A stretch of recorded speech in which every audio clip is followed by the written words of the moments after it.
Hey guys, um, welcome to Chronic Gaming. This is Katana from Chronic Gaming. I am going to attempt to demo my turbo mode in my HillClimb script. The HillClimb script was inspired from playing a game mode called Warfare. Those of you who have ever played Warfare or Capture the Island, you'll know what this is. Um, the key commands that cycle my add actions I took directly from the Warfare HillClimb script and the velocity script that Warfare uses. I also robbed a good portion of it to make this happen. It saved me a lot of trouble and testing. So thank you to the creators of Warfare. And thank you for the script. Uh, this is a um, public script. Anybody can use it. I do not want the script to go towards monetary gains.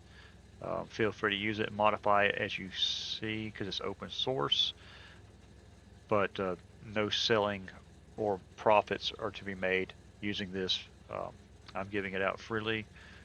Warfare did not hide their code. They gave it out freely.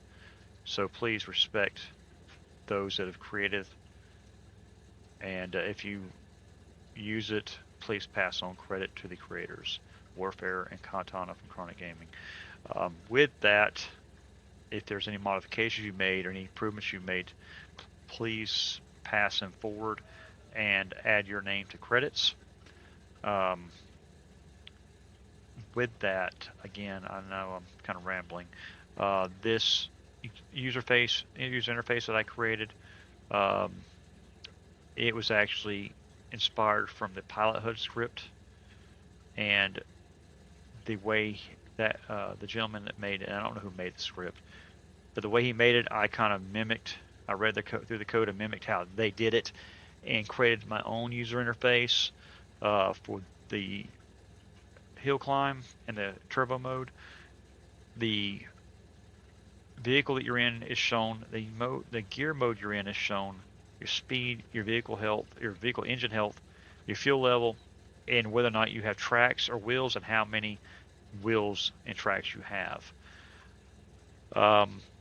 There's something called hit locations in each vehicle, so I had to pull those out of each vehicle to find out um, how many wheels and tracks were on there. Then I had to change the name of each because they don't read like they do. They'll say hit left front wheel, hit L track.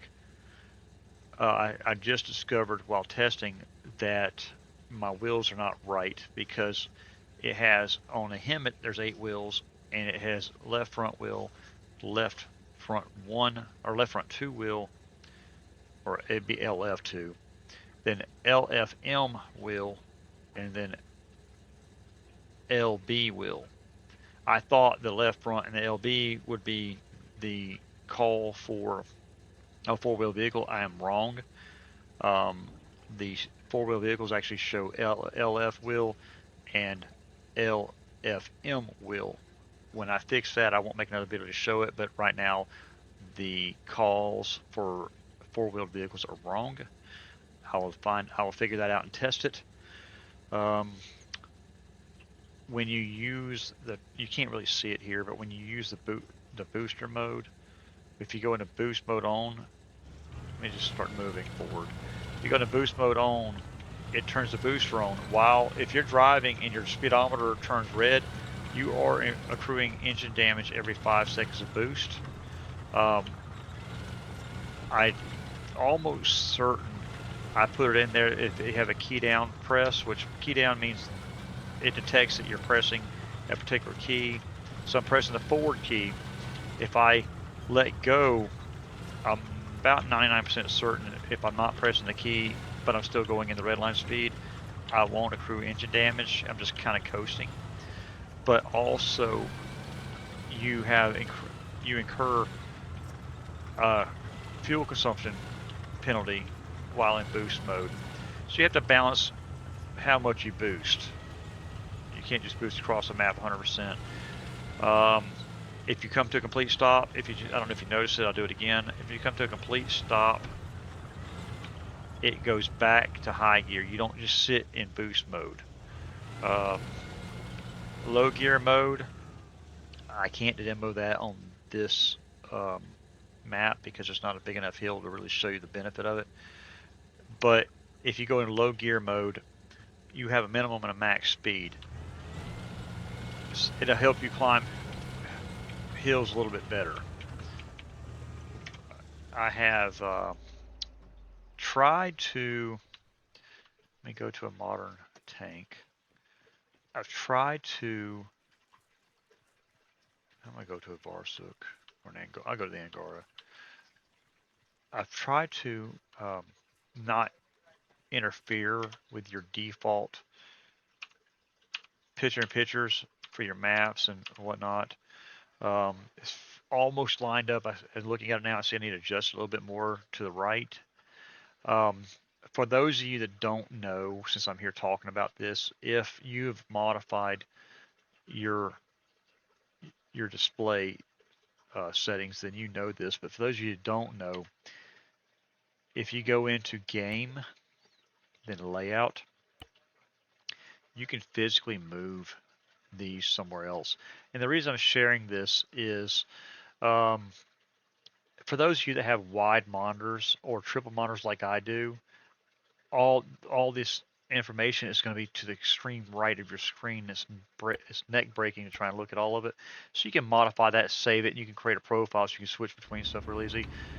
But the Angara turns into a slight beast when you have your boost on. Really, what I tried to set it to do was these things flip over kind of easy if you're not careful. It's a fix to try to flip, maybe not. Maybe they didn't get enough speed. It's your responsibility to make sure you drive it in a way that you won't flip. But essentially, I set a max speed based off a variable that's in the configuration of every vehicle, and then I just boosted it by setting. And there's several settings in the init of the HillClimb that you can change, like how much fuel you can use. There's a dynamic script I put in there that finds the incline of a hill, and if you're going up a hill, it'll slow you down a little more. Even in HillClimb mode, you get penalized for how steep the hill is. It's not, the original HillClimb was a set number, and it determined if it was a tank or a vehicle or a car, and it would give you a certain amount of speed boost based on what type of vehicle you're in.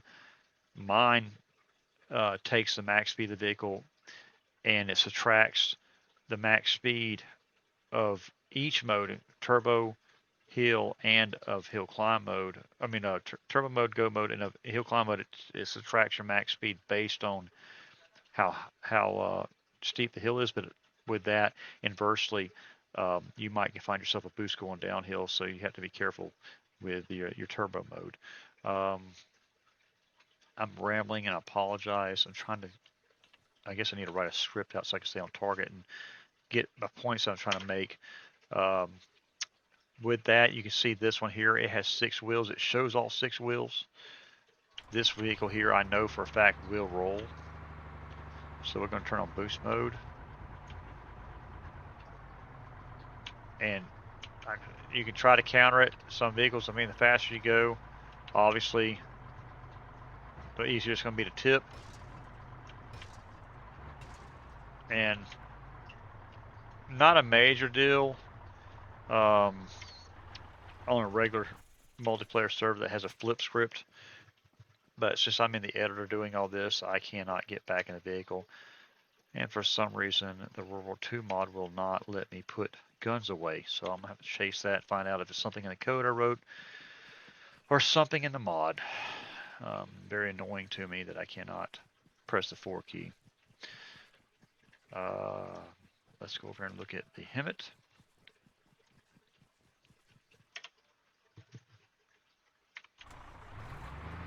Eight wheels. Hemet actually does really good, I think, if I remember correctly. Let We got a Hemet that just likes to move. You know how these big vehicles are, how much they suck to drive across the big map. That's the main purpose of this code, is to change the game enough that you spend more time playing and doing stuff than you are just getting there. I don't think there's anything I missed other than the Strider. No matter what you're doing, is always fun to drive. I have yet to flip this thing. The biggest thing with it is once you start going, it does not like to stop. I mean, it just... Now, if I'm going to come in here and turn boost mode off, it's my little cheat. I turn boost mode off, I get the speed, turn boost mode off, and it'll kind of float back down. But what you water lovers are going to like is...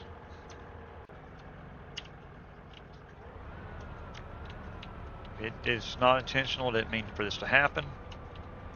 Boost mode does not work in the water, but oddly enough,